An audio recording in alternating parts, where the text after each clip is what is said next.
Hello friends, I welcome you all to intelligence question. आज हम जानेंगे हमारे जो करंट प्राइम मिनिस्टर हैं नरेंद्र मोदी जी। यहाँ पे इनकी जो लाइफ है, इनकी जो अभी तक की जर्नी है, उससे ये प्रूफ होता है कि कोई भी प्रधानमंत्री बन सकता है। ऐसा ज़रूरी नहीं है कि जो आज तक परिवारवाद चलता हुआ आ रहा था भारत में कि प्रधानमंत्री का बेटा ही प्रधानमंत्री या बेटी ही प्रधानमंत्री बन रही थी या उसी की फैमिली से कोई ना कोई प्राइम मिनिस्टर बन रहा था। लेकिन अब ऐसा नहीं है। अब यहाँ पे प्रधानमंत्री ने, जो हमारे करंट प्रधानमंत्री हैं, इन्होंने ये प्रूफ करके दिखाया है कि एक चाय वाले का बेटा भी प्रधानमंत्री बन सकता है। ऐसा ज़रूरी नहीं, हमारी मेहनत ही हमें आगे पहुंचा सकती है, भले ही वो कितने भी छोटे घर से हो और कैसे भी हो। ठीक है, तो आगे देखते हैं। हम आज इनकी पूरी स्टोरी जानेंगे हमारे इस वीडियो में। ठीक है,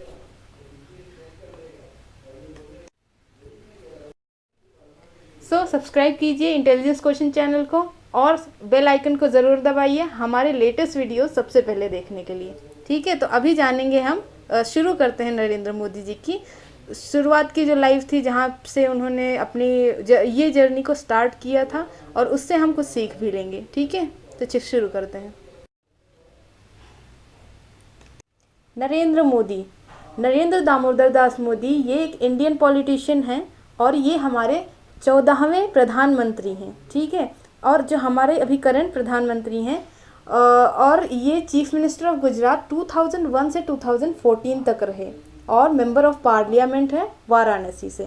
ठीक है, और फिर बीजेपी के ये मेंबर हैं और आरएसएस के भी मेंबर हैं। आरएसएस जो कि है राष्ट्रीय स्वयंसेवक संघ, और बीजेपी भारतीय जनता पार्टी, और ये एक हिंदू नेशनलिस्ट के रूप में हमारे सामने आए थे 2014 में। हम पूरे इंडियन, मतलब जो हम लोग हैं, जो कि गुजरात के नहीं हैं, गुजरात से बाहर के हैं बट इंडियन हैं, हमें नरेंद्र मोदी के बारे में इतना कुछ नहीं पता था। हमें सिर्फ इतना पता था कि वो सिर्फ और सिर्फ गुजरात के चीफ मिनिस्टर हैं। तो जैसे जब ये 2014 में प्रधानमंत्री बने, तब से लेके अब तक का जो एक्सपीरियंस है 2019 तक का, 20 तक का, इसमें हमने इनकी बहुत सारी चीज़ें देखी, सुनी और पढ़ी भी हैं। तो इससे हमें पता चलता है कि ये जो लीड करते हैं, इनका लीड करने का तरीका बाकी लोगों से बहुत अलग है। और ये हमारे पहले ऐसे प्रधानमंत्री हैं जो कि इंडियन नेशनल कांग्रेस को छोड़ के, मतलब इंडियन नेशनल कांग्रेस के नहीं हैं, और इन्होंने 2 चुनाव प्रधानमंत्री के एक साथ ही जीते हैं और फुल मेजॉरिटी के साथ जीते हैं, इंडियन नेशनल कांग्रेस के ना होते हुए भी, मतलब बीजेपी के होते हुए, in office after Atal Bihari Vajpayee. ठीक है, तो अभी आगे देखते हैं। तो चलिए हम उस शुभ दिन से शुरुआत करते हैं जिस दिन हमारे प्राइम मिनिस्टर नरेंद्र मोदी जी का जन्म हुआ था। ये इन्होंने एक गुजराती फैमिली में जन्म लिया है, जो कि है गुजरात में वार्डनगर जो जहाँ इनका घर है, वो एरिया वार्डनगर है। उसके बाद ये एक चाय बेचने वाले के बेटे थे। ठीक है, तो ये मतलब ऐसे हुआ कि जो इनके पिताजी चाय बेचते थे, और आफ्टर दैट, यानी कि उनके बाद इन्होंने वो चाय की दुकान, मतलब उन अपनी खुद की स्टॉल चलाई। ठीक है, तो मतलब ये भी उनके बाद चाय बेचते थे। ठीक है, इसीलिए कहते हैं कि कभी भी ऐसा नहीं सोचना चाहिए कि कोई भी छोटा आदमी जो कि जैसे चाय बेचने वाला हो, कोई झाड़ू मारता है, कोई छोटे लेवल पे काम करता है, उसे कभी भी क्रिटिसाइज़ नहीं करते हैं। बिकॉज कोई भी अपनी मेहनत करके अपनी सफलता सबके अपने हाथ में होती है। कोई अपनी किस्मत खुद से नहीं लिखता है। ठीक है, ऐसे आप नहीं कह सकते हो कि आप किसी सामने वाले को कुछ बोलोगे और वो सच हो जाएगा, बिल्कुल नहीं। ठीक है, उल्टा उसका इम्पैक्ट आपके ऊपर ही पड़ सकता है। तो इसलिए कभी भी किसी को क्रिटिसाइज मत करो।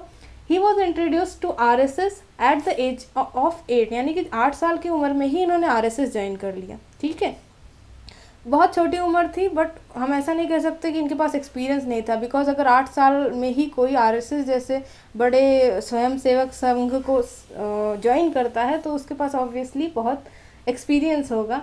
ठीक है, और उन्होंने अपना घर छोड़ा था अपने शादी के बाद, मतलब उनका एक अरेंज मैरिज हुआ था जशोदाबेन चिमन लाल मोदी के साथ। उनको उसके बाद उन्होंने घर छोड़ दिया था अपना, और वो पब्लिकली नहीं आए थे बहुत टाइम तक। ठीक है, और वो मतलब भारत में पूरे अलग अलग रिलीजियस सेंटर्स में जाके उन्होंने मतलब अलग अलग रिलीजियस सेंटर्स में जाके एक्सपीरियंस लिया, और फिर गुजरात आने के पहले उन्होंने 2 साल तक यही किया। मतलब वो जगह जगह जाते थे रिलीजियस सेंटर्स में, और वहाँ पे लोगों के साथ रहते थे और सीखते थे। ठीक है, अभी आगे देखते हैं। अभी मोदी ज्वाइंस आरएसएस, यानी कि जब मोदी ने आरएसएस ज्वाइन किया तब का देखते हैं। इसमें 1971 में ये आरएसएस के फुल टाइम वर्कर बन गए। अभी तक सिर्फ इसके छोटे से भागीदार थे, अभी तक इन्हें कोई फुल टाइम वर्क नहीं मिला था आरएसएस में, बट 1971 में इन्हें फुल टाइम वर्कर हो गए आरएसएस के। ठीक है, और जब स्टेट ऑफ इमरजेंसी यानी कि 1975 में जब इमरजेंसी लागू हुआ, तब ये फोर्सफुली इन्हें छुपना पड़ा, बिकॉज अगर ये नहीं छुपते तो इन्हें कांग्रेस की सरकार, जो उस वक्त की तत्कालीन सरकार थी, वो इन्हें जेल में डाल देती, बिकॉज ये ऑपोजिशन के नेता थे उस वक्त में, आरएसएस के थे। ठीक है, तो इसलिए इन्हें फोर्सफुली छुपना पड़ा। तो इसके बाद आरएसएस ने इन्हें बीजेपी को सौंप दिया 1985 में, और इन्होंने कुछ कुछ पोजीशन संभाली बीजेपी में रहते हुए, जब तक ये जनरल सेक्रेटरी का पद नहीं संभाले थे। 2001 में इन्होंने जनरल सेक्रेटरी का पद संभाला। अभी आगे देखते हैं। अभी द चीफ मिनिस्टर मोदी, यानी कि यहाँ से इनका जो आगे बढ़ने का जो इनका सपना था वो यहाँ से शुरू होता है, जो कि चीफ मिनिस्टर बनने के बाद गुजरात के चीफ मिनिस्टर बने थे ये 2002 में। ठीक है, तो Modi was appointed chief minister of Gujarat in 2001 due to Keshubhai Patel's failing health and poor public image following the earthquake in Bhuj, यानी कि भुज में अर्थक्वेक आया था और केशुभाई पटेल की जो हेल्थ थी वो भी ख़राब थी, और उस जो अर्थक्वेक आया था उसकी वजह से उनकी जो हेल्थ पब्लिक इमेज थी वो भी ख़राब हो गई थी थोड़ी। तो इसी वजह से मतलब केशुभाई पटेल जो थे वो उस वक्त के मुख्यमंत्री थे, तो इसीलिए उन्हें इमरजेंसी में मोदी जी को उस वक्त में गुजरात का मुख्यमंत्री बनाना पड़ा, और 2002 में उन्होंने अपना मुख्यमंत्री पद संभाल लिया था गुजरात के लिए। ठीक है, Modi was elected to the legislative assembly soon after, यानी कि मुख्यमंत्री बनने के बाद उन्होंने अपना लेजिस्लेटिव का पद जो है वो संभाला था।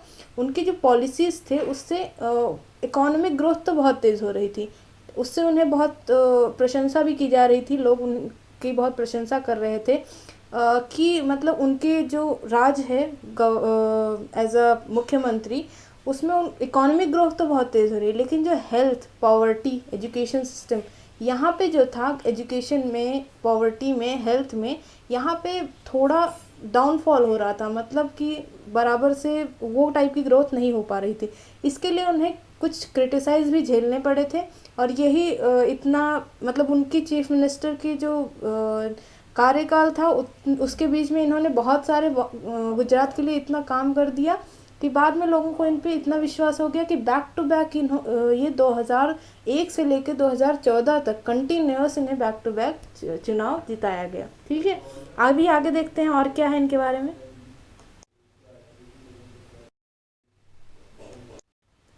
तो जैसा कि आप सभी जानते हैं कि 2002 में गुजरात में दंगे हुए थे, और उस दंगे में नरेंद्र मोदी जी को स्पेसिफिकली उन्हीं को क्रिटिसाइज़ किया गया था कि वही इस दंगे में मतलब उनका भागीदारी है, पूरी तरह है, इसीलिए उन्हें इस चीज़ के लिए बहुत क्रिटिसाइज़ मिला था गुजरात की तरफ से। ठीक है, जनता की तरफ से भी बहुत इन्हें क्रिटिसाइज़ झेलना पड़ा था, और सुप्रीम कोर्ट ने भी इनसे बहुत स्पेशल इन्वेस्टिगेशन की इनके साथ, मतलब इन्हें कहते हैं ना कि 24 घंटे इनसे क्वेश्चन आंसर करते रहे, और कोई इन्वेस्टिगेशन में उनको कुछ मिला नहीं है, कोई एविडेंस नहीं मिला, इसीलिए उन्हें मोदी को छोड़ना पड़ा बेगुनाह घोषित करके। ठीक है, तो इसीलिए उस टाइम पे जो सुप्रीम कोर्ट थी बहुत वक्त तक उनके साथ ऐसे ही हुआ कि उन्हें बुलाया जाता था, 24 घंटे तक उनसे पूछताछ की जाती थी, और फिर उन्हें छोड़ दिया जाता था, फिर से वापस बुला के उनसे पूछताछ की जाती थी। इसी तरह उन्हें बहुत परेशान किया गया था बहुत वक्त तक, और एक लंबे समय के बाद मोदी के खिलाफ कोई भी एविडेंस ना मिलने के कारण सुप्रीम कोर्ट ने उन्हें बाइज्जत छोड़ दिया था कि मतलब अब वो इस दंगे में इनकी कोई भी भागीदारी नहीं है। ठीक है, अभी आगे देखते हैं। 14th prime minister of India, मतलब हमारे 14वें प्रधानमंत्री भारत के। ठीक ठीक है। तो यहाँ पे जो मोदी जी हैं, इन्हें 2014 के इलेक्शन में भारतीय जनता पार्टी जो थी उसके तरफ से इन्हें लीड रोल दिया गया, मतलब ये इनके नाम पे चुनाव लड़ा गया। कहते हैं ना कि मोदी जी के नाम पे चुनाव लड़ा गया, लोकसभा का चुनाव, जहाँ पे ये पहली सिंगल पार्टी थी, मतलब जो कि 1984 के बाद सत्ता में यानी कि लोकसभा में आई थी, ठीक है, मेजॉरिटी के साथ आई थी। मतलब ऐसा नहीं है कि कुछ लोग ऐसे, मतलब बहुत मेजॉरिटी ऑफ जो जनता थी वो बीजेपी के सपोर्ट में थी, मोदी जी के सपोर्ट में थी, बिकॉज चुनाव तो मोदी जी के नाम पे ही लड़ा गया था उस वक्त, ठीक है। उसके बाद जब ये प्रधानमंत्री बने, उसके बाद इन्होंने जो फॉरेन डायरेक्ट इन्वेस्टमेंट है, FDI है, उसे इन्होंने कम कर दिया, ठीक है, सॉरी बढ़ा दिया। इन्होंने जो फॉरेन डायरेक्ट इन्वेस्टमेंट था उसे बहुत ज़्यादा अट्रैक्ट किया, ठीक है। इन्होंने क्या किया, जो सोशल जो लोग ऐसे नहीं, क्या नेता लोग चुनाव के टाइम पे प्रचार करने के लिए बहुत पैसा खर्चा करते हैं, सोशल वेलफेयर प्रोग्राम में बहुत खर्चा करते हैं, हेल्थ केयर में स्पेंडिंग इन्होंने कम कर दी, उस टाइप के प्रोग्राम्स में कम कर दी, ताकि जो GDP रेट है वो बढ़ सके, उसका ग्रोथ हो सके, ठीक है। तो इसलिए इन्होंने FDI में बहुत ज़्यादा मतलब बढ़ोतरी कर दी, उतने ही मतलब जब ये प्रधानमंत्री बने तभी, ठीक है। देन इसके बाद मोदी ने क्या किया कि जो ब्यूरोक्रेसी थी, मतलब कि जो फाइल्स आती थी, लोग कुछ काम नहीं करते थे, गवर्नमेंट काम नहीं करती थी, बैठी रहती थी, लंबे समय तक लोगों का जो केसेस रहते थे वो चलते रहते थे, जो भी प्रॉब्लम्स रहती थी वो बहुत आगे तक चलती रहती थी, तो उसको उन्होंने कम कर दिया। इन्होंने एक प्लानिंग कमीशन के थ्रू इसको बहुत अच्छे से मतलब सेटल कर दिया कि कोई भी चीज़ आएगी तो वो तुरंत ही हो जाएगा, उसके लिए वेट करने की ज़रूरत नहीं पड़ेगी, ठीक है। फिर उन्होंने एक हाई प्रोफाइल सैनिटेशन कैंपेन चलाया, स्वच्छ भारत अभियान उसी का हिस्सा है, लेबर लॉ उसी का हिस्सा है। लेबर लॉज में क्या होता है कि जैसे मतलब कोई पहले कैसे था कि जो लेबर्स थे वो सिर्फ 9 घंटे काम करते थे, लेकिन अब ऐसा हो गया है कि लेबर्स जो हैं वो 12 घंटे तक काम कर सकते हैं, यानी कि ऐसा 9 घंटे तक कोई पाबंदी नहीं है। और किसी भी चीज़ को आगे बढ़ने के लिए कुछ ना कुछ रूल्स में चेंजेस तो लाने ही पड़ते थे। तो ये जो इन्होंने इस रूल में चेंज किया, इसकी वजह से जो कंपनीज थी वो बहुत अट्रैक्ट हुई, ठीक है। ये मतलब जब लेबर्स ज़्यादा काम करेंगे तो फिर कंपनीज़ को भी फ़ायदा होगा और लेबर्स को भी फ़ायदा होगा। तो इसी के थ्रू इन्होंने लेबर लॉ को और ये टाइप के कैंपेन को चलाया ताकि ये आगे जाके हमारे फ़ायदे में आ सके, ठीक है। इसके बाद अक्टूबर 2017 में नोटबंदी हुई, जिससे 500 और 1000 के नोट एक पीस ऑफ पेपर बन के रह गए, ठीक है। ये इन्होंने ये कदम क्यों उठाया था, हमारे देश में बहुत काला धन है, बहुत मतलब ब्लैक मनी इतना ज़्यादा है कि इसे कम करने के लिए इस टाइप के जो स्टेप है वो लेने बहुत ज़रूरी हो गए थे।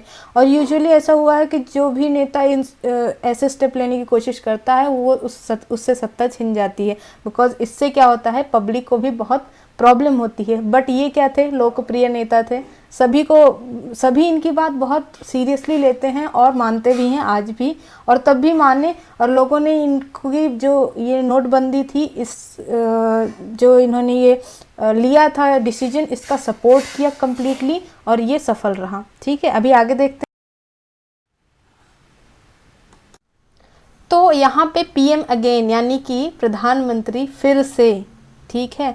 तो एक बहुत बड़ी जीत के साथ 2019 का इलेक्शन मोदी जी ने वापस से जीत लिया था। सो इस जीत के बाद इन्होंने एक बहुत बड़ा स्टेप उठाया, जो कि था धारा 370 और 35A। इन्होंने उसे हटा दिया कम्प्लीटली जम्मू एंड कश्मीर से। जम्मू एंड कश्मीर का जो एक हाई लेवल पोस्ट था उसका यूज़ करके बहुत लोग उसका फ़ायदा उठाते थे, राइट। तो यहाँ पे इन्होंने ये 35A और 370 हटा के जम्मू एंड कश्मीर और लद्दाख को यूनियन टेरिटरी बना दिया भारत का, ठीक है, जिससे भारत का अटूट हिस्सा भी बन गया। और जो उसमें गलत काम होते थे उसको इंडियन आर्मी को वहाँ तैनात करके उन्हें भी कम करने की पूरी कोशिश जारी है और बहुत लेवल तक वो सफल भी रहे हैं।